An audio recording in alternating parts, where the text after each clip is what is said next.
À l'heure actuelle, au club, on a décidé de tester 4 à 5 joueurs sur chaque type de séance. Donc ça nous permet de prendre les joueurs qui jouent le plus au sein de l'effectif et de pouvoir surveiller leur état de forme au cours des semaines. Et l'idée, c'est d'essayer de quantifier la fatigue pour chaque type de séance pour ensuite mieux agencer nos semaines et permettre des pics de forme optimaux. On a les premiers résultats qui commencent à arriver, on a déjà une cohérence qui s'organise sur certains types de séances. Par exemple, on sait aujourd'hui dire que les séances qui impactent le plus, c'est soit les matchs forcément, ou soit les séances de type handball à haute intensité.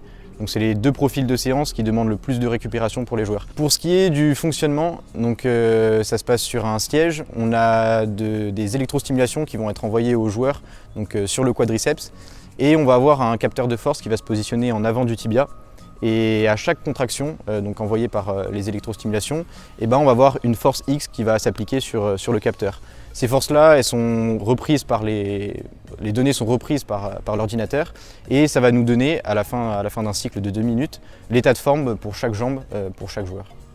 3 intérêts majeurs dans l'utilisation du myocène. Le premier, c'est d'avoir un suivi quasiment chronique et quotidien de l'état de forme individuel de chaque joueur.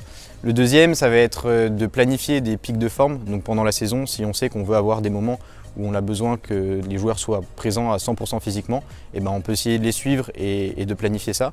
Et le troisième, qu'on va surtout utiliser nous dans notre pratique, le handball, on sait qu'on a des matchs toutes les semaines, voire 2 fois par semaine, et donc on a besoin d'avoir une certaine régularité, et pour ça on a besoin d'essayer de quantifier les impacts que chaque séance vont engendrer sur la fatigue musculaire. C'était la volonté d'Alain Catalet, préparateur physique au club cette saison, de mettre le dispositif en place. On remercie également Pascal Léos qui nous a permis d'utiliser le myocène sur cette fin de saison.